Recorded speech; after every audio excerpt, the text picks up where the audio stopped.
오늘은 성령의 성품 시리즈 두 번째 성품 시작에 대해서 말씀을 드리겠습니다. 현재적 구원에서 필요한 것, 성령의 9가지 열매, 요건 그 다음 뒤에서 말씀을 드리겠습니다. 성령의 열매는 하나님의 환경과 요구들에 의해서 영향을 받지 않는다는 것입니다. 자, 읽어보면 육체의 일은 분명하니 곧 음행과 더러움과 호색과 우상 숭배와 주술과 원수 맺는 것과 분쟁과 시기와 분냄과 당짓는 것과 분열함과 이단과 투기와 술취함과 방탕함과 또 그와 같은 것들이라.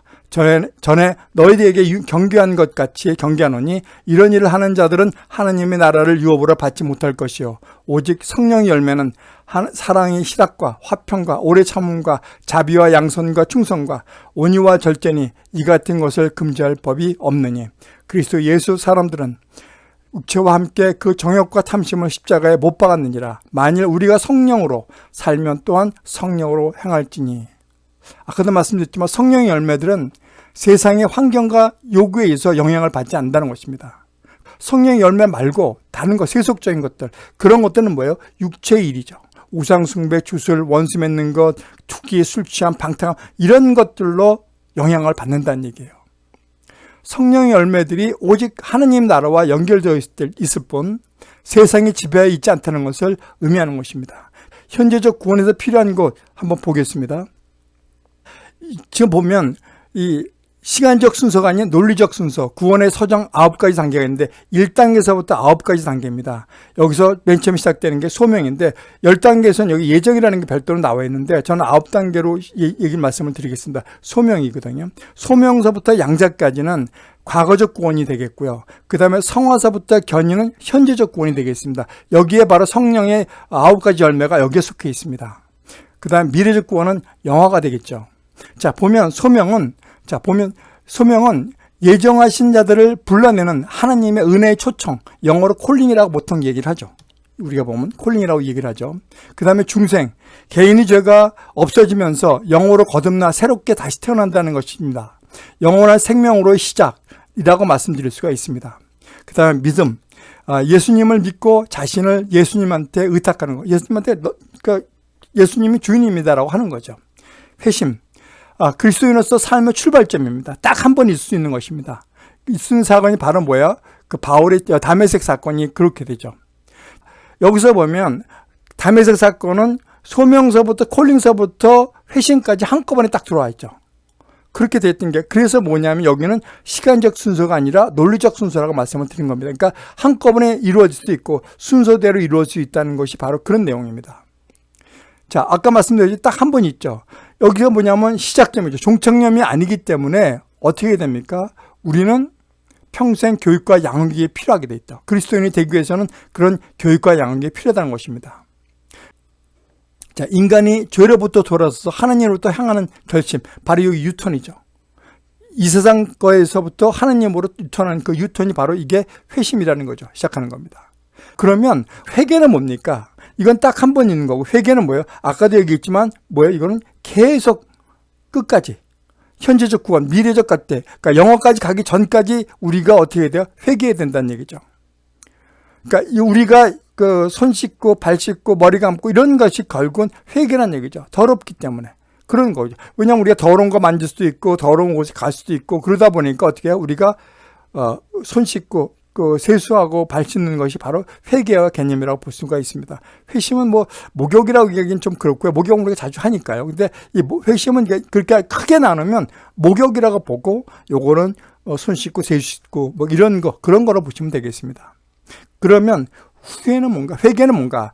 살아있는 동안 날마다 해야 하며 이를 통해서 좀 더 장성한 성도로 자라나는 것이 바로 회개입니다. 그럼 후회는 뭘까? 후회는 기독교인이나 비기독교나 모두 비기독교인들 모두 하는 것입니다.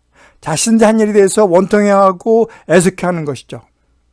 참고로 회개는요. 여기 회개는 기독교인들만 해당되는 용어입니다.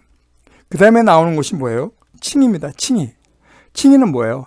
믿음으로 죄사함을 받고 의롭다 칭함을 받은 것이죠. 그러니까 새 사람이 되었다는 것입니다. 우리는 교회에서 어떻게 했냐? 믿기만 하면 구원을 받는다고 가르쳤기 때문에 형제 사랑이 필요 없었던 거예요. 그러니까 형제의 사랑, 우리가 예수 말씀하신 것처럼 내 이웃도 나와 같이 사랑하라고, 내 몸같이 사랑하라고 말씀하신 그 내용을 우리는 안 했다는 얘기예요. 그래서 형제 사랑, 구제, 봉사가 어떻게 보면 부족하다고 볼 수가 있습니다. 그 다음에 양자. 양자는 뭘까요? 하나님의 아들로 인정받는 것입니다. 그 다음에 성화. 사람들로부터 구별이나 하나님의 본래 형상으로 회복되는 것이라고 볼 수가 있습니다. 그러니까 여기서 중요한 게 뭐냐면 영혼육 모두 거룩해야 된다는 얘기입니다. 그 다음에 견인. 견이라는 건 뭡니까? 성화된 자를 완전한 구원에 이르게 하는 것입니다. 그러니까 여기서 나오는 성령의 9가지 열매가 이 현재적 구원에서 나와 있습니다. 여기까지 나오는 겁니다. 그 다음에 영화. 이거는 뭡니까? 영화는 구속의 전 과정의 완성이라고 볼 수 있습니다. 그러니까 완전한 성화라고 볼 수 있습니다. 그러니까 여기서 나오는 것이 성도의 부활. 그래서 우리가 지옥을 갈 것이냐, 천국을 갈 것이냐 해서 결정이 되는 거죠. 이게 바로 구원의 서정의 9단계라고 볼 수가 있습니다. 자, 여기서 보면 그 카라가 있죠. 카라는 뭐냐면 기쁨이거든요. 기쁨. 근데 이 원어가 뭐냐면 어디서 왔었냐면 카리스에서 왔습니다. 카리스가 뭐냐? 카리스는 뭐냐면 은혜란 얘기예요. 은혜, 은총, 칭찬, 칭송, 기쁨인데, 그러면 이 기쁨 안에 뭐가 들어가 있어요? 은혜가 들어가 있다는 얘기예요. 자, 그러니까 뭐예요? 카리스. 그러면 카리스는 뭐야? 은혜 받아서 기쁘다라고 해석할 수 있다는 얘기죠. 우리가 의역하면 그렇게 되는 거죠. 이 안에 은혜 받아서 기쁨이 있다라고 볼 수가 있습니다. 표준 국어 대사전이나 나무위키에서는 기쁨과 즐거움, 희열 뭐 이렇게 얘기하고 있고요. 어떤 것에 대해 흥미를 느끼고 그것에 관한 일종의 만족감이라고 얘기하죠. 신학적으로는 크리스천의 정체성을 결정짓는데 아주 중요한 요소가 될 수 있는 것이라고 말하고 있습니다. 그러니까 무슨 얘기냐면 이게 희락이 뭐냐면 기쁘고 즐거운 거거든요. 그럼 기쁘고 즐거운 것은 잘못하다면 쾌락으로 갈 수가 있고요. 또 다르게 보면 그게 행복으로 갈 수도 있거든요. 그건 나 나중에 그 말씀을 드리겠습니다. 자, 요한복음 15장 10절에서 11절 말씀을 보면 이렇게 되어 있습니다. 내가 아버지의 계명을 지켜 그의 사랑 안에 거하는 것 같이 너희도 내 계명을 지키면 내 사랑 안에 거하리라. 내가 이것을 너에게 이름으로 내 기쁨이 너희 안에 있어 너희 기쁨을 충만하게 하려 함이라고 얘기하고 있습니다. 여기서 기쁨 얘기하는 것은 아까 얘기했던 카라입니다. 카라. 자, 이 내용이 뭘 얘기하는 거냐면 이런 내용입니다. 내 기쁨이 내가 내 계명을 지키면 너희가 내 사랑 안에 거하는 것이기 때문에 내 기쁨이 너희한테 너희 기쁨과 함께 충만하게끔 내 기쁨과 같이 전달해 줄 수 있다. 그런 말씀입니다. 여기서 보면 제가 희락을 뭐 하나님 안에 있을 때의 성품이라고 말씀드렸는데 그 근거는 아까 이 내용이 있습니다. 뭐냐면 하나님 안에 있을 때 이게 사랑 안에 거하리라. 그러니까 이렇게 하나님 안에 있을 때 뭐예요? 기쁨이 충만하게 한다. 이것이 바로 뭐냐면 희락이라는 얘기예요. 다시 말하면 희락은 구원받는 사람이 누리는 기쁨으로 하나님과 동행할 때 나오기 때문에 다른 사람의 삶의 질이 다를 수 있다고 말씀드리고 있습니다. 자, 영어로 보면 joy입니다. joy. 그러니까 영어로는 모든 성경에서 joy를 쓰고 있습니다. 즐거움, 기쁨, 재미로 볼 수가 있죠. 자, 여기서 보면 나머지 개역개정에서는 희락으로 얘기가 있지만 공동번역, 새번역, 현대인 성경은 전부 다 기쁨으로 표현하고 있습니다. 그러니까 우리가 희락이라고 하면 참 사실 어렵습니다. 이게 한자 용어이기 때문에. 그러니까 기쁨이라면 뭐 그냥 우리가 받아들일 수 있죠. 근데 기쁨이라고 그러면 말초적인 거거든요. 사실은 어떻게 보면 그러니까 너무 현실적인 그런 내용들이기 때문에 그걸 아마 희락으로 바꾼 것 같습니다. 자, 희락은 보면 기쁠 희 즐거울 낙입니다. 그러니까 근데 중요한 게 뭐냐? 기쁨의 반대가 뭐예요? 슬픔이거든요. 근데 슬픔과 희락은 같이 갈 수가 있어요. 여러분은 어떨 때 기쁘다고 생각하십니까? 로또 맞거나, 그다음에 원하는 대학에 들어갔거나, 사법시험, 행정고시에 붙었거나, 취직이 됐거나, 그다음에 자신의 목표한 것이 이루어졌을 때 그게 기쁘죠. 그다음에 즐겁다는 건 뭘까요? 즐겁다는 거. 즐겁다는 것은 그것을 같이 누릴 사람이 있을 때 그걸 기쁘고 즐겁다. 그게 희락이라고 볼 수가 있는 거거든요. 그 대표적인 예가 원하는 여인과 결혼했을 때, 첫 아이 태어났을 때, 또 월드컵 4강에 들어갔을 때, 그 다음에 작년 월드컵에서 강호 포르투갈을 이겼을 때, 그럴 때가 아닌가 봅니다. 그게 바로 기쁘고 즐거운 게 아닌가 이렇게 보는 거죠. 그러면 쾌락은 뭘까요? 쾌락. 보겠습니다. 쾌락도 마찬가지 기쁨을 쓰고 있어요.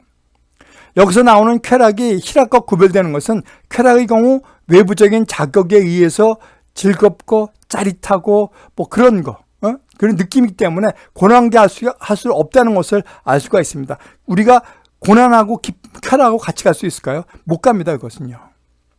그 예로 뭐냐? 마약, 여자, 술, 도박 등과 같이 기쁨의 근원이 없어졌을 때 우리는 그것이 얼마나 허망한지를 알 수가 있습니다. 희락은 뭐냐면 마태복음 5장 11절부터 12절 말씀을 보면 나로 말미암아 너희를 욕하고 박해하고 거짓으로 너희를 거슬러 모든 악한 말을 할 때는 너희에게 복이 있나니. 욕하고 박해하고 그러는데 복이 있다고 말씀하고 계시는 거예요. 기뻐하고 즐거워해라. 하늘에서 너희 상이 큼이라. 너희 전에 있던 선지자들도 이와 같이 박해하였느니라. 제가 이거 희락을 하는데 사실 몇 사람은 하지 않았는데 그 이유가 뭐냐면 이 모든 선지자들, 우리가 성경에 나오는 모든 선지자들이 거의 다가 희락을 갖고 있었던 사람들이라고 볼 수가 있어요. 그래서 정확히 그런 용어나 그런 거가 없어서 제가 뺐는데 거기를 보면 전부 다 희락이 있는 분이라고 볼 수가 있는 겁니다. 그 다음에 행복이라는 얘기죠. 행복과 우리가 보통 기쁨과 행복이 거의 같이 쓰고 있거든요. 아리스토텔레스는 삶의 궁극적인 목적이 뭐라고 그랬냐면 행복이라고 그랬어요. 행복은 뭐냐면 성경에 많이 나오질 않아요. 다른 거에 비해서 많이 나오질 않아요. 근데 그렇다고 성령의 9가지 열매도 아니에요. 그러나 기쁨과 행복은 자주 같은 의미로 사용돼요.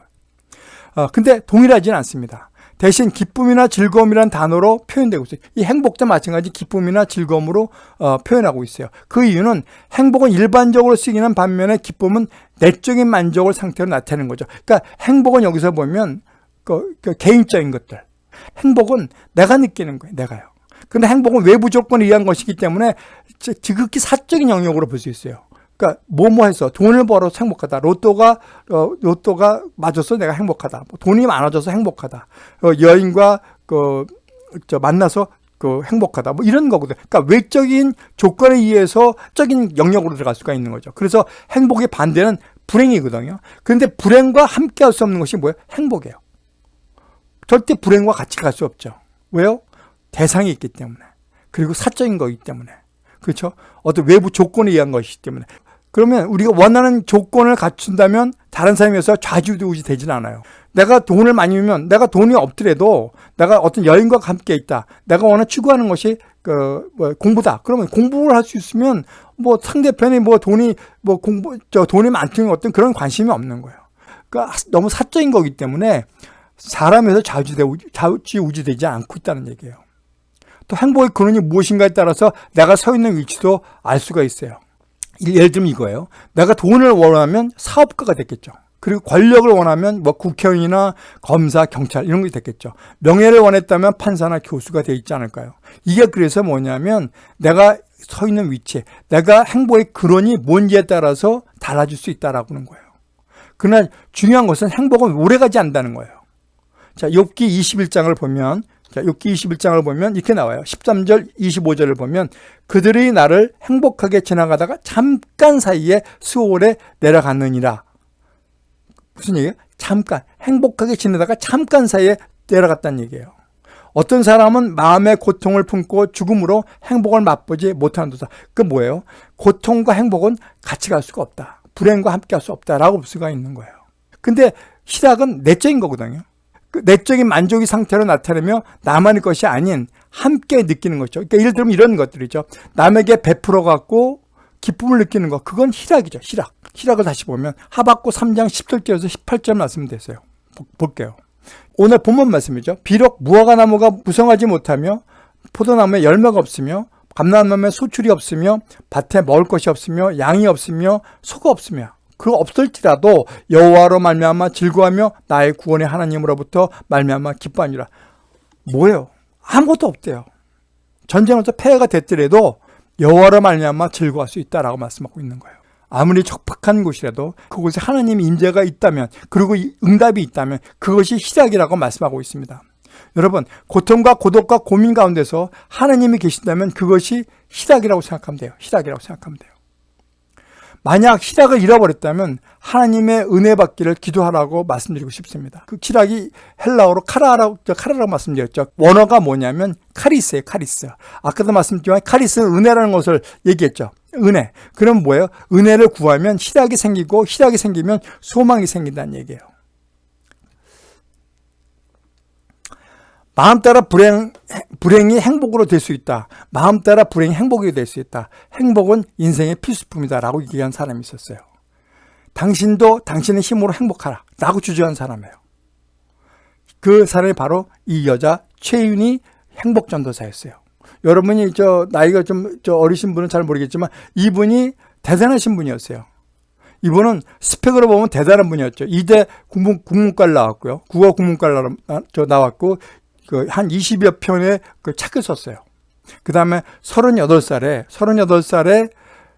1331대 1 어마어마한 경쟁을 뚫고 현대그룹 주부사원 모집에 당당히 합격해서 광고회사 금강기에게 카피라이터로 입사를 해요. 그래갖고 거기서부터 승승장구해서 현대방송 홍보국장, 서울특별시 영상매체 심의위원, 여성단체 협의회 홍보위원 그렇게 역임하면서 KBS, SBS 등에서 행복전도사로서 특강을 진행했던 분이에요. 그런데 그녀는 자신이 주장대로 자신의 병을 자신의 생각대로 치료하지 못하고 그 고통 속에서 힘들어하고 남편과 함께 어떻게 했어요? 스스로 생을 마감을 해요. 자신의 병에 의해서 비관하고 스스로 마감해요. 그러니까 어떻게 여기를 보고 뭘 얘기할 수 있어요? 행복이라는 것은 내가 나 인간으로서 할 수 있는 것이 아니다. 희락도 마찬가지. 그러니까 희락은 하나님과 함께 할 때 희락이라는 게 기쁘고 즐거운 게 나오는데 사람으로서는 할 수가 없다. 그것을 볼 수가 있어요. 자, 여러분 이분 잘 아세요? 송명희 시인이죠. 아까 얘기했던 최윤희 행복전도사와 정말 대조적인 분이라고 볼 수가 있어요. 뇌성마비 장애인 송명희 시인입니다. 이분은 어머니가 임신 중에 의사가 실수로 손해를 다치게 만들었어요. 그래갖고 몸을 가누지도 못하고 울지도 못하고 그래갖고 태어난 분이에요. 뇌성마비로 태어났죠. 우유 대신 쌀 끓인 물을 연명할 정도로 가난했기 때문에 그를 고치기 위해서 병원 대신 기도회를 쫓아다니면서 안수기도를 받았다고 합니다.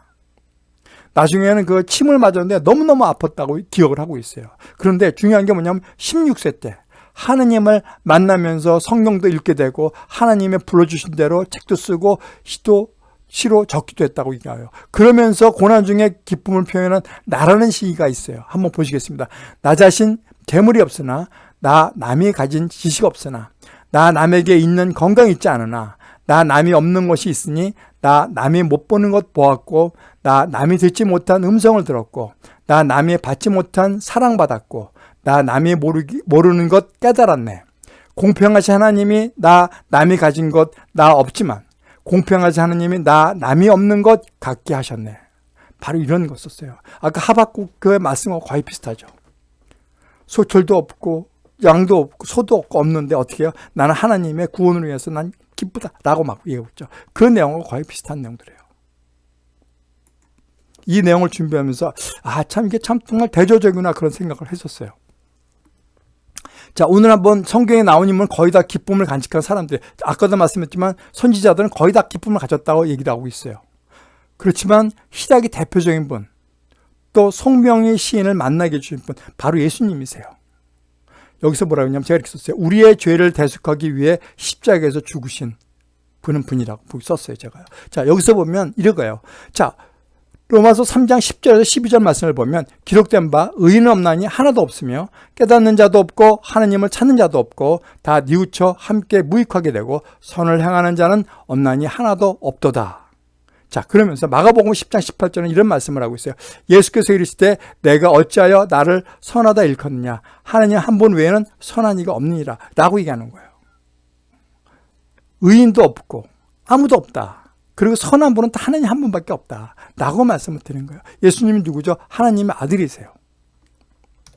자, 그래서 여기서 슬픔과 공존할 수 있는 것이 희락을 말씀드렸어요. 자, 히브리서 12장 2절에 보면 믿는 주요 또 온전하게 하시는 이인 예수를 바라보자. 그는 그 앞에 있는 기쁨을 위하여 희락을 위하여 십자가를 참으사 부끄러움을 개의치 아니하시더니 이거 슬픔, 그죠? 창피함, 부끄러움 개의치 아니하시더니 하나님 보좌 우편에 앉으셨다 라고 말씀드렸어요. 그러니까 그 앞에 있는 희락을 위하여 그렇죠? 그 다음에 이사야 61장 3절을 보면 무릇 시온에서 슬퍼하는 자에게 화관을 주어 그 죄를 대신하여 기름으로 그 슬픔을 대신하며 찬송의 옷으로 그 근심을 대신하시고 그들이 의의 나무 곧 여호와께서 심으신 그 영광을 나타낼 자라 일컬음을 받게 하려 하심이라. 무슨 말씀을 하고 있어요?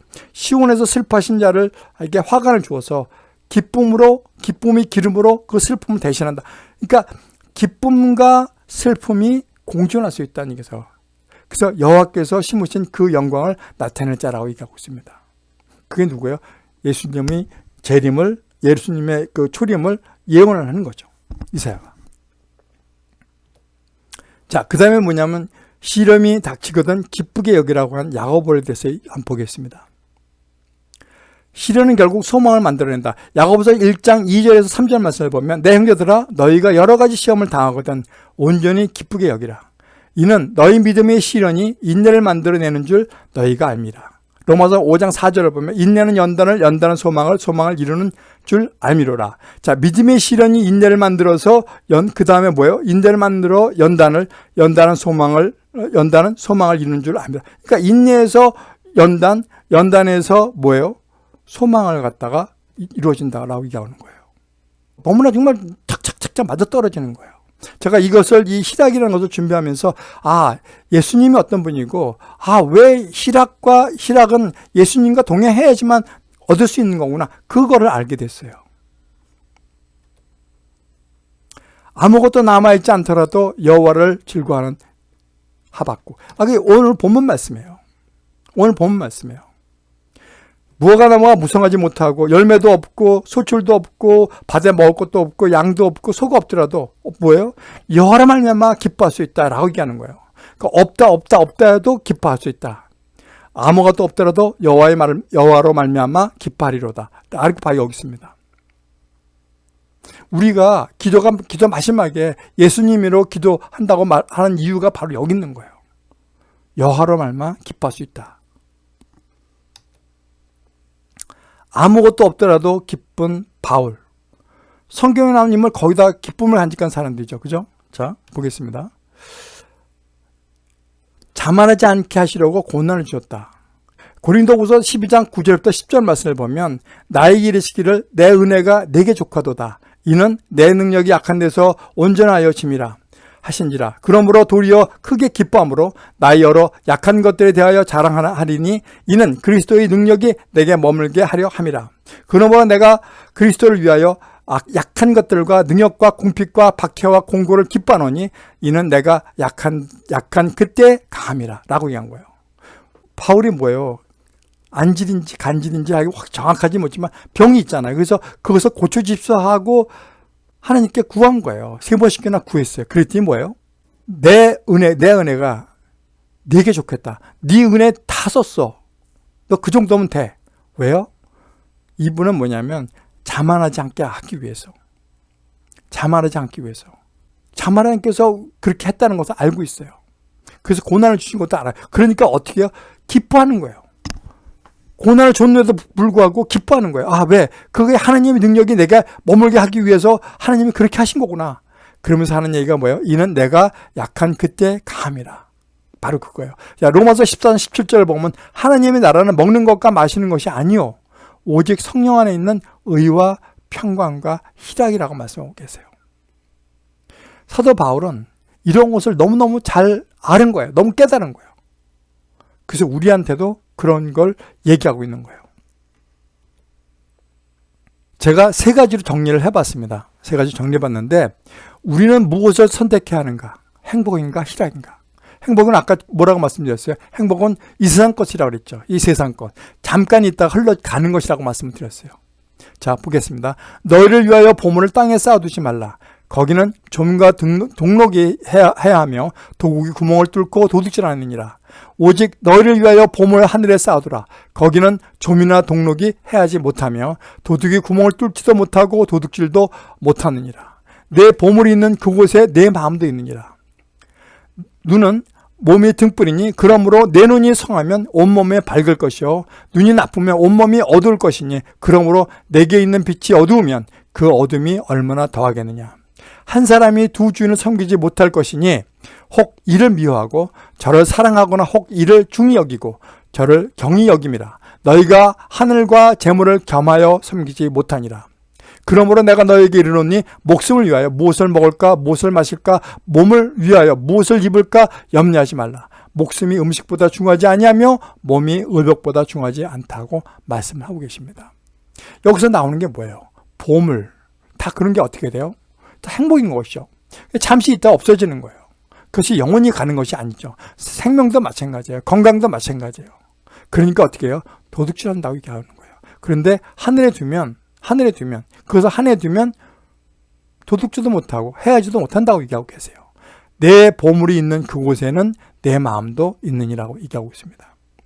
제가 요새 컴퓨터 작업을 하다 보면 목이 엄청나게 아픈 경우가 많았어요. 근데 하나님한테 제가 기도를 하는 거, 하나님 목숨 이렇게 낫게 좀 해주세요라고 기도를 했거든요. 근데 결과적으로 그 침을 맞고 뭐 가서 그 주사도 맞고 정형외과 가서 뭐 물리치료도 받고 도수치료도 받고 다 해봤는데도 잘 안 낫는 거예요. 근데 하나님 왜 이것을 안 낫게 해줬을까? 저 이런 생각을 해봤어요. 아, 내가 회개할 게 있나? 아, 회개할까 한번 찾아봐야겠다. 그런 생각이 든 거예요. 그리고 내가 그 한의사나 의사를 내가 믿었나? 그 사람들을 믿지 않고 그냥 내 생각에도 옳았다고 생각하지 않나? 뭐 이런 생각을 해본 거예요, 사실은. 그러니까 이걸 하면서 준비하면서 그런 거 많이 생각을 해봤어요. 자, 눈이 성하면 온몸이 밝을 것이요. 내 눈 있는 빛이 어두우면 그 어둠이 얼마나 더하겠냐. 무슨 얘기냐? 계시록에도 그런 얘기죠. 가서 안약을 넣으라고 얘기하죠. 그러니까 눈이 중요한 게 뭐냐? 우리가 볼 수 있는 그런 해안이 있어야 된다는 얘기죠. 구별할 수 있는 그런 눈이 있어야 된다는 얘기죠. 이것이 잘못된 것인지 좋은 것인지 나쁜 사람이 좋은 사람인지 우리가 구별할 수 있는 그런 눈이 있어야 된다는 얘기죠. 그 다음에 나온 게 정말 무서운 얘기들이죠.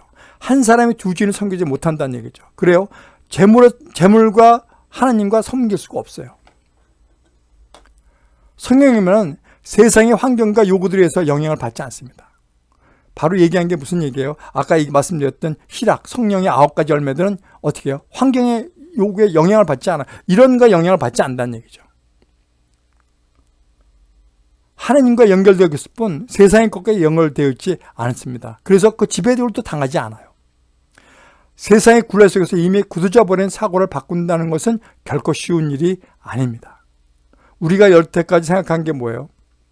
우리가 술 먹는 사람들, 매가지 술 먹는 사람, 담배 피우는 사람들, 이런 사람이 끊기 힘든 게 뭐냐면 굳어져 버린 거예요. 그리고 생각 자체가 이게 뭐가 뭐 성경에 뭐 담배 피지 말라는 얘기 없잖아. 뭐 술 뭐 먹지 말라는 얘기 없잖아. 나는 생각이 돼 있는 거예요. 굳어져 버린 거예요. 쉬운 게 아니에요. 그런데 그럼에도 불구하고 우리가 잠깐 누리는 세상의 희락은 즐거움에 도취되어 있을 때, 세상에 와 있는 어떤 그런 희락에 도취되어 있을 때, 기쁨에 도취되어 있을 때 우리 영혼은 병들어간다는 것을 알아야 돼요. 여러분, 그래서 뭐냐면 영적인 시각이, 영적인 눈이 띄어져야 된다는 얘기죠. 구별할 수 있는, 분별할 수 있는 그런 눈이 회복된다고 말씀드릴 수가 있는 것입니다. 자, 두 번째, 물질이나 권력에 매인 마음에서 희락이 나올 수는 없다.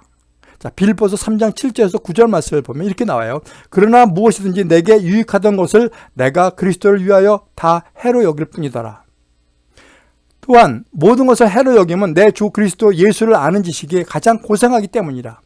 내가 그를 위하여 모든 것을 잃어버리고 배설물을 여기면 그리스도를 얻고 그 안에서 발견되려 함이니 내가 가진 이의 율법에서 난 것이 아니요 오직 그리스도를 믿음으로 말미암은 것이니 곧 믿음으로 하나님으로부터 난 의라고 말씀드렸다. 바울이 뭐라고 얘기했어요?